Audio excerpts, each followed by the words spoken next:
Hello, everybody. It's your man, not your boy.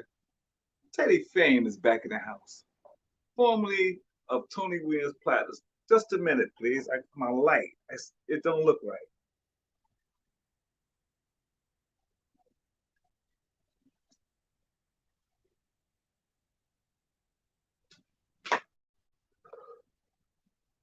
My light don't look right. There we go. That's better. There we go. That's better. Yeah, I like to see my pretty face, or my shiny face, or however you want to call it. Anyway, I'm back. I had to change up. Is that light behind me too bad? No, that's all right. I had to change up my time and my scheduling because some things came up and I got kind of busy. So the fact that I got kind of busy, I wasn't able to come on the regular days that I had intended to, like Mondays, Wednesdays, and Fridays. So I think when was the last time I did a live? Last Friday. So today is Tuesday. So I was supposed to do a live yesterday, but I got kind of caught up in some things and it set me back. But I wanted to come back because this is something that I'm gonna continue doing weekly. This is part of my life now. Sharing my stories of my time in my life being a member of Tony Williams Platters. So today I got 10 years worth of stories, so we're gonna have some time to talk. And it's going to be a series of lives that I'm doing, and hopefully, eventually, attract some people. I'm trying different time slots to find out what might be the best time. I'm sorry, someone's in my eye. To find out what would be the best time slots to go live. So I'm gonna go early sometimes, or go later sometimes, and just keep switching it up until I find that particular time. So today, hold on a second, because I want to make sure that I'm live. Show up on my YouTube channel. It usually takes a minute to, right? Let's see. Let's see how long it's going to take. There it is. I see it right there. I love it. I love this YouTube. I love this YouTube thing. So basically, I'm going to play it, and I'm going to click the like, because I already know I'm going to like it. There we go. We got this little light. I'm trying to use my big head to block that light so it won't be so obvious behind me. Anyway, today, yeah. Anyway, today we're going to be talking about that Aruba tour, 1987. We was booked for 1 month at this five star um casino hotel. It was called the Golden Tulip. I don't even know if it's still there. This is 1987. Are we in 2023? I'm sure that hotel is not there no more. But it probably is, depending on how business was. But I got some great stories about that because we were there. We were booked for a month. Check this out. They had us in the showroom. They booked us in the showroom for 1 month, and for 30 days, we were sold out every freaking night. The stories I'm about to tell you is gonna blow your mind. Amazing. So when our manager, who was also the female in the band in the group, Helen Williams, who was Tony Williams' wife, and she's also a booking agent. She covers all these bases: manager, booking agent. No, she's not a booking agent, but she's a manager. And she has booking agents that book us around places. She was able to get us to travel around the world. Yeah, around the world with Tony Williams. So she booked us in Aruba. This is one of those gigs that's a solo show. So when it's a solo show, we're the only act on the bill. So those solo shows when we're the only act on the bill, those are the shows that usually extended in multiple days, and we usually do about an hour, 15 hour, 20 minutes. Um, Whereas if we're on a show with multiple acts, but we'll do like 25, 30 minutes. We'll do just the hits, you know. But when we're doing these shows, we get to feature all the members of the group. So 97 now, you gotta remember, I joined the group in 92. I'm gonna skip a lot of stuff just to get you up to date on 82 from from 87 to 82. So when I first joined in 1982, I was only singing background. I'm a second tenor group, so I was only singing background. But by the time 87, that's what, 5 years? 5 years, they had worked out where I'm singing two songs in the show. Lead singing, featured singing, right? And one of the songs is one of the hits they had without Tony in 1960 with Suddy Turner singing "Wash Ashore." So that was one of the songs I sung. And the other song I sung is the song they called the encore or finale, or as Helen would say, "Shake Up the House" song. And that song was called "Shout" by the Isley Brothers. And that was always at the end of the set. And now, by this time, how old was I? How old? I'm about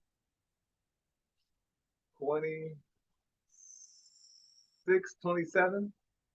So I'm at the height of my youth and prime. I'm at the prime of my youth and energy and all that stuff. So I'm able to sing, dance, run around.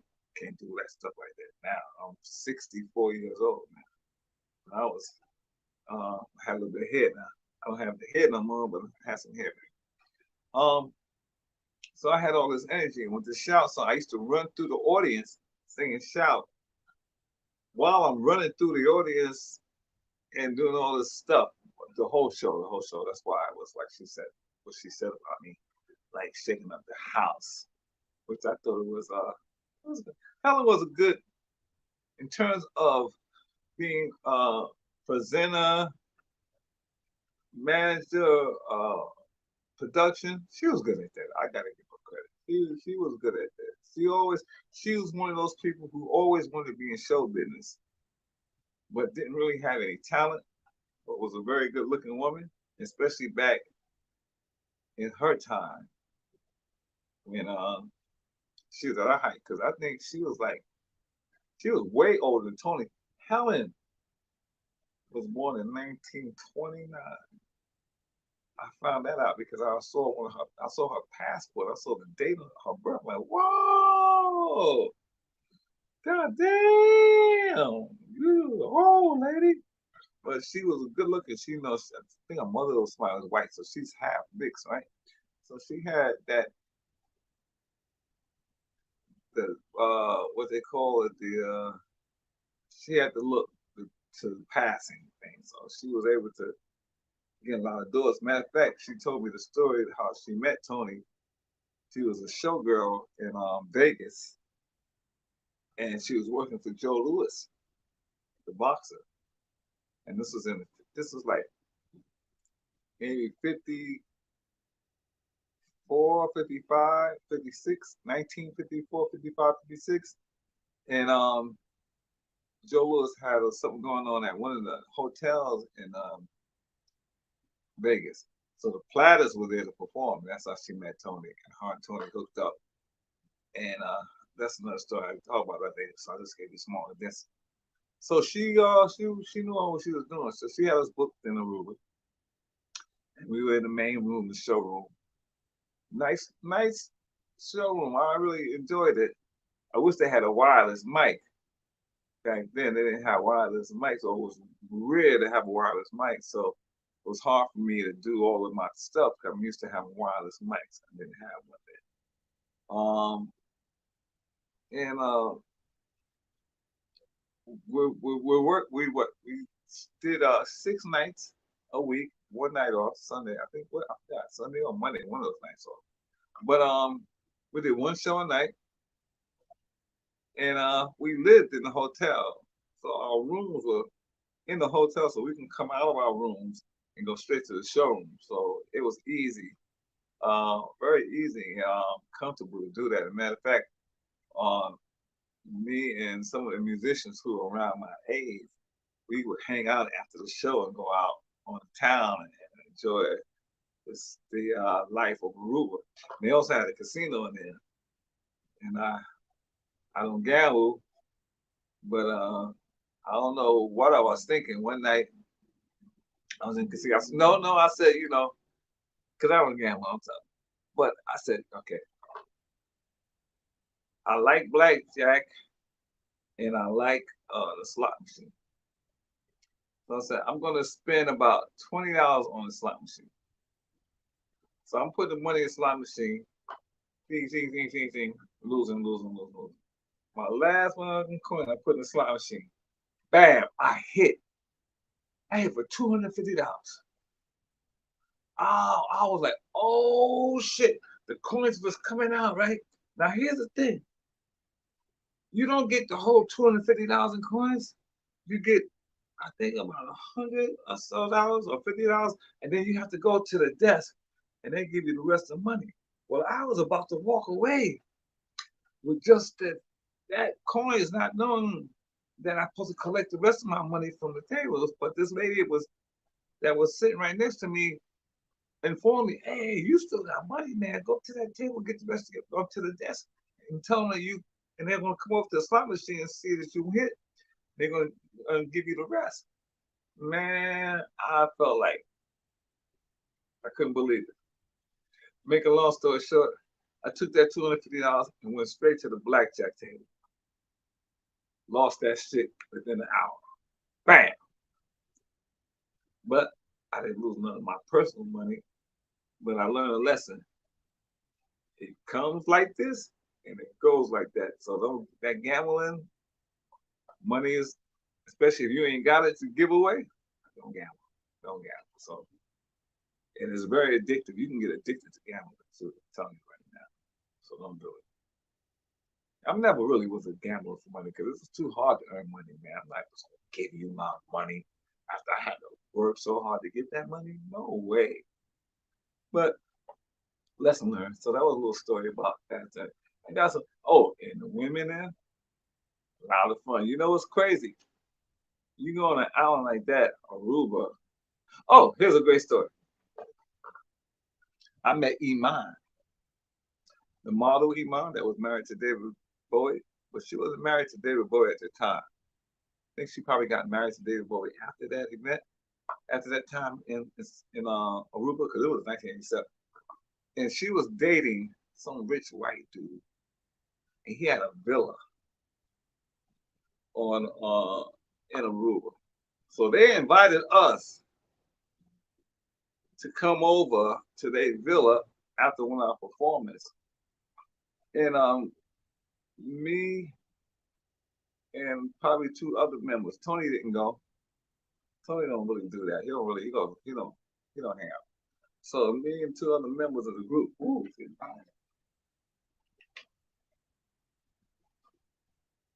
we actually hung out. And it's crazy because we all hanging out, and we got women in there, nice looking women. I had a little nice little foxy woman in there, right? So Iman is in there too, right?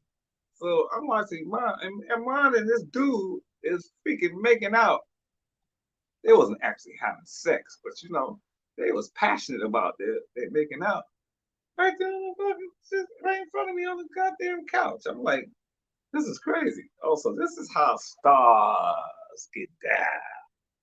This is how stars get down. Wow. I was impressed. I was amazed. took my little girl back in another room and handle that business. But get back to the show. So like I said, we were booked there for 1 month, 6 nights a week, one show a night. And it was sold out every night. Now, Mr. Williams, he have his, how can I say? He have his moments when he want to sing, and he's singing well, and he has his moments. Well, I'll say there have been a lot of times. There were many occasions on that stage where I was embarrassed being on that stage. I'm just keeping it 100. You know, I talk about it in one of my other lives where I told you my impression of Tony when I had my first rehearsal with him back in '82. I first met him, and I was like, "Damn, what happened to his voice?" I think Tony probably voice was probably gone by the late '60s, by the late '60s. Tony's voice was probably gone. It didn't last that long. You know, Tony high point for his voice was probably the earliest 61, 62. He had a solo record in the early '60s. And after that, it was all downhill. So in '82, I'm not doing good. And I can't really talk about anything before '82 because I was not there. So it'd be secondhand news that was told to me because I wasn't a witness. But I can tell you everything from '82 to '92 to the day he died because I was there. I was in the group. And the videos and everything are on my page, on my channel. Just go to my playlist that says the Platters. And you'll see me. I'm the guy in the middle, the tall guy in the middle, singing second tenor. And you'll see me performing with the Platters. 10 years with them. So there were the good nights and the bad nights. There were more, put it like this. There were okay nights. No, there were bad nights. There were okay nights. There were good nights. Never were great nights, but good nights. Mostly okay nights where we just got through it with him. A few good nights and a couple of fuck nights.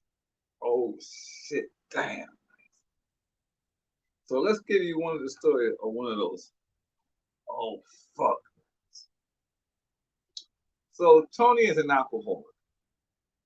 I have a drinking problem for years.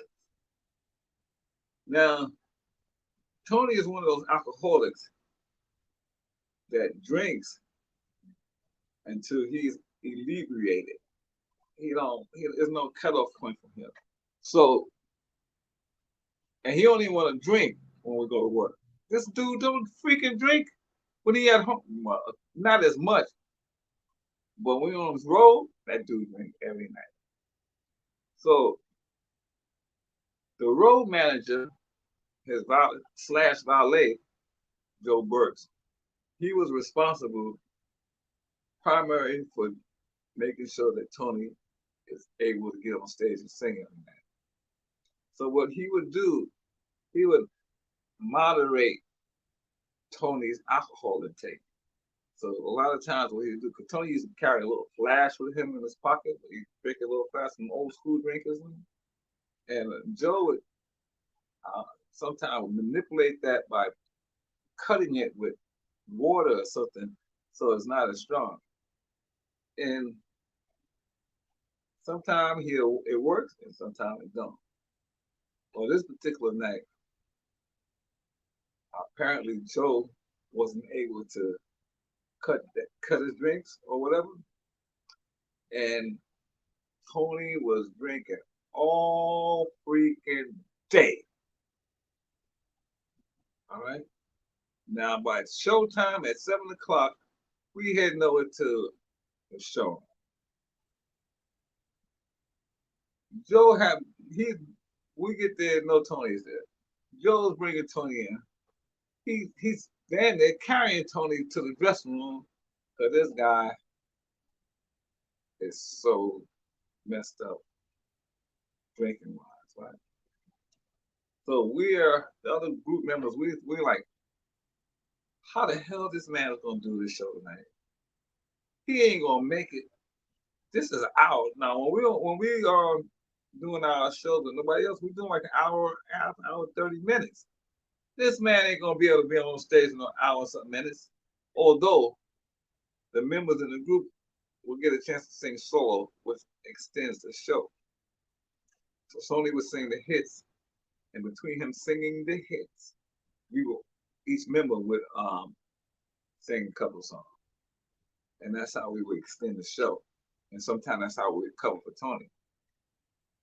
And there's a couple of times where we had to cover for Tony singing his songs because he wasn't able to do it. And this was one of those nights. So we backstage 5 minutes before showtime. This man can't even walk, much less he's on stage. Somehow we got his ass to the stage. Now, the Platters are 5-member group, and we line up shoulder to shoulder. So Tony's to my far left at the end. Then it's Helen, the woman. She's next to Tony, between me and Tony. Then it's me, second tenor. I'm in the middle. Then it's the baritone, and then it's the bass in the band. So it's a line. So we'll open the show. We'll open the show with one of us, probably the baritone. He'll sing. Matter of fact, he opens the show. He sings "Zing with the Strings on My Heart," and I've got some videos of us doing this song. So you'll see. You can go to my PLATTERS channel, and while you're there, please subscribe and comment on the panel. On the channel, I appreciate it. And you can see some of those videos of us performing these songs I'm talking about. So we will do that song, and after we do "Zing," then we'll bring Tony out, and he'll sing probably 3 or 4 songs, and then another person, then one of us will sing a couple of songs, and then he'll sing again. So we did the opening. Tony's out. He starts a song. What song did he start? I'm sorry. The song's up. Dun, dun, dun, dun. I'm sorry for the things I've done. Whoa, whoa. So he hits the note and he starts whispering, I'm sorry. The things. Like, oh shit, what the fuck is going on? So we looking over, and while we're looking over, Tony is standing in front of the mic, but he's swaying back and forth like this. Like, like a weevil that wobble. But this motherfucker was gonna fall down. So I'm thinking, this man is about to fall flat on his face because he don't look like he's stable. And just like that, wham! And let me tell you something. If you ever saw a drunk person fall, they don't fall and try to catch themselves and fall. They just fucking fall. And he fell, and his head said, "Pow!" and bounced off the floor. Pow! Pow! He was out cold. This is in the middle of the song. So the band stopped. The audience gasped. They went, ah! Me and the guys in the front, we picked Tony up, and we're taking him to the dressing room while Helen, the woman in the group, she's talking to the audience and telling her Tony is sick and they're going to get a doctor. So we take him back in the dressing room in the back. Stop. So, right? And we took him back there. They brought somebody to come by to take care of him, the medics or whatever from the hotel coming by and take him up. So we still had a show to do, and with a sold out audience there. So while they was working on Tony, the rest of us came back out and finished the show. Now they had Tony in the back. He was on a stretcher. He wasn't. He had passed out from the alcohol, and then he hit his head, but he didn't have any real damage. He had a knot on his head. He had a freaking knot right here on his head. But they was able to revive him, but they realized that he was drunk. You know, so they took him back to the dressing room, to his hotel room while we finished the show. So me and the baritone, we shared duties singing his songs and singing our songs. And we like apologized to the audience and told him that Tony was sick. He's being taken care of. They're taking him back to his room. He'll be all right. And we're sorry, but we don't want to let you down, so we're going to finish the show. And it's crazy because these are real Platters fans. And they were so, while I was worried about Tony, it was so appreciative of us continuing on with the show that they gave us a standing ovation to finish the show. We go back after the show. We leave the showroom. We go back to the hotel where everybody's going to Tony's room to check on him. This fool is sitting up in the chair, saying, "What happened?" He hold his head. They got an ice pack on his head and shit, right, with the thing. You know, giving him some water and coffee, waking his ass up. And he's like, we like, man, you know, we was, you know, we just felt, you know, but it was embarrassing. You know? And that was the one real worst time for that whole month at Aruba. And can believe it or not, we had a day off, and then the following day, he is back on that stage. And he did a good show that day. Can you believe that? The next show, it was a good show. He was all right. So the one thing I can tell you that stands out from that being in Aruba for a month, this guy, he owned a hotel in Miami Beach, and he was at the Aruba show. He wasn't at that show where Tony passed out at, but he was at one of the other shows that was one of the better shows, and he liked the way I performed Shout so much that he booked the group to go straight from Aruba to Miami Beach, Florida. Miami Beach, right on the beach, in one of those hotels, nice ass hotel too. With the was like one of the hotels. What is his name? Mike something. Mike Spitzer or something like that.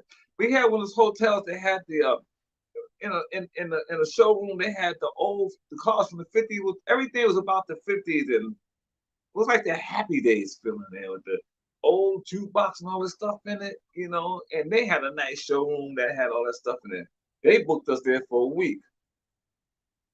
But the thing I remember was after one of our performances that he was at, he made a point when he came backstage to meet us and want to talk to the manager about booking us at his club. He made a point to pull me to the side and said, "I'm booking y'all because of you. I enjoyed your performance of Shout so much. I want to see you do that at my place. So you're the primary reason that I'm booking the Platters at my hotel." And man, I felt so great to hear that. That pumped up my confidence. That made me feel so good. And because by that time, I was featured. I was a featured act in the group. I was when you needed that energy and that pumped up to excite the crowd. That's me. And you can see all that, and the proof is there. And then I got even on my channel, you can also see me performing Shout. So you can actually see why everybody was so excited about me singing that song. I got it on my videos. There's a video of it on my channel under the platters on a playlist of platters. All you have to do is go check it out for yourself, and you'll see everything I'm talking about. And you see, I'm running through the audience. That was part of my thing that made it work so well. And people ate it up, eating it up. You know, this was in my prime. I'm in my mid-20s, man. I'm prime Teddy Fame. I'm killing.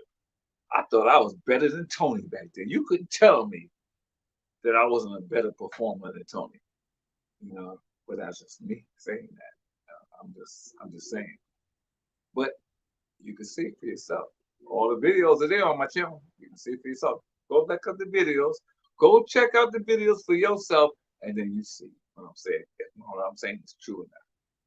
But anyway, we were able to get through that month. 30 days. And you know, it's funny, I'm thinking about it. I remember something stands out to me about that tour, about that Aruba tour. I remember we was going to the airport, we was in a taxi, and I dropped my freaking wallet with my ID and everything. Fortunately, luckily enough, we didn't need a passport to go to Aruba, but my ID and all my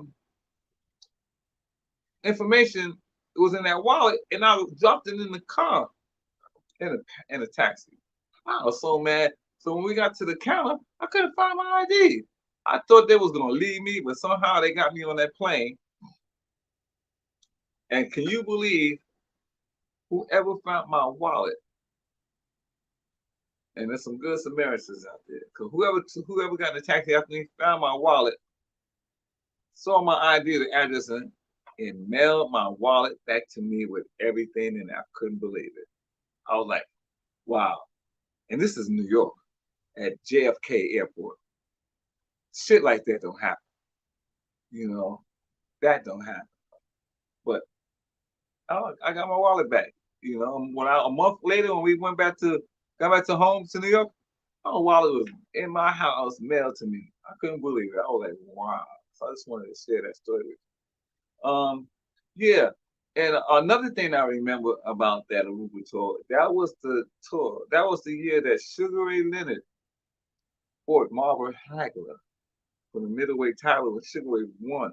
And we was able to watch it on closed circuit TV at the hotel in the at the bar area because we were they were showing it live they were showing it there closed circuit there at the hotel, and we got to see the fight. I couldn't believe it. So that was a couple of memorable moments during that time. Let me see, anything else I'm forgetting? No. Yeah, so that was great. That was fun. That was fun. Um, I got a lot of stories. A lot of stories. I'm gonna tell them and give them their own separate time and video to talk about them. So today I'm just talking about the Aruba tour and the stuff that happened. Um, we got to meet nice people. I can't believe the Platters fan. You guys are incredible. You're some loyal fans, very nice and patient and appreciative fans. Even though y'all know Tony Williams' voice wasn't what it was, y'all gave him a pass. It was just the fact that Tony Williams was in the room singing, even though he didn't sound like he did from back in the day. It was still Tony Williams, and y'all showed him love, and we all are appreciative of that. I'm totally appreciative of that. It showed me a lot about loyalty and fans, and I hope to one day, I hope to have one day had that happen to me. Um, I'm retired now from singing. I'll go out occasionally and sing in certain places, but I'm not doing it to make a living anymore. Actually, I'm acting now. I'm living here in Hollywood, in LA. I do a lot of. I'm doing commercial acting now, commercials and some standing stuff. Right now we're on strike, so nobody's working. So hopefully the strike will end soon and we get back to work. So while this gives me a lot of time to come on and do these YouTube videos. So I'm basically making these videos for all the Platters fans that are still out there. I don't know how many are still out there that who love Tony Williams. This is primarily about Tony Williams, not Zola Taylor or anybody else. Tony Williams, because he was the only original member that I worked with. But he was all I needed because that was the voice.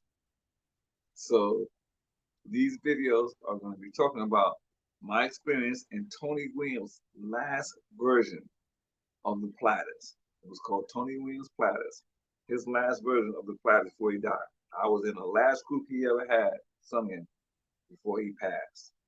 And I was with him. I was actually with them when they went to in 1990 when he was inducted to the Rock and Roll Hall of Fame. I was there.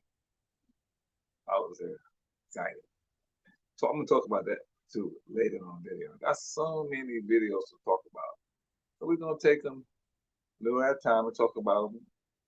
And hope you guys keep coming back. I'm gonna end this video now.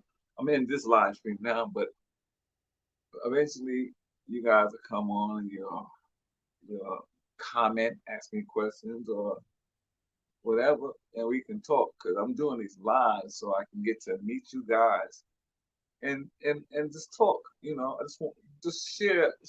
I got a lot of memories in here, and it's not fair because I'm gonna write a book eventually, but it's not fair for me to have all these memories, personal stories, behind the scenes stories that only members or people in a close circle could tell you about, not just some random people, but people who we live together, we toured together, we traveled together.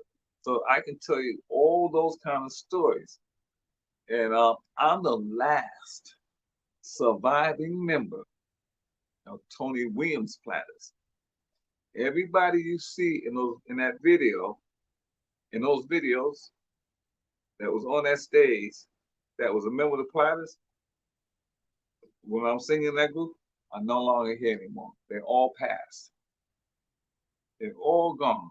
I'm the last one that's just on those videos that's still alive.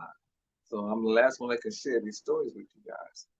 And I'm gonna keep sharing these stories with you guys. Eventually, some of you Platters fans are gonna join me and have a conversation. Eventually, I'm gonna start putting a link in the comments and have you guys link on. But I just want to just engage with you guys right now and just share and talk, have a conversation, and eventually get to know you guys because I'm here. Got a lot of time, got a lot of memories, got a lot of stories, and I'm sure some of you guys out there would like to hear some of these stories and some of these memories. So I'm gonna end now, but I'll see you guys again. Matter of fact, what's today? Tuesday. I'm gonna go live again Friday. Friday I'll go live again. I promise. I'll go live again on Friday. Okay? So until then, you guys take care. I'll see you again. This is tedefame, formerly of Tony Williams Platters from 1982 to 1992. 10 years. Member of that group. All the videos on my channel. And please don't forget to subscribe, like, and share my videos. And check them out. Or also check out some of my music. I got my original music on my channel too. But I released 3 CDs on my own after I left the Platters. All that stuff is on there too. So do me a favor. Look out for your boy. Look out for your man, not your boy, your man. And do me a favor and watch and check out some of my songs. Let me know what you think about it. Okay? Till next time. Bye.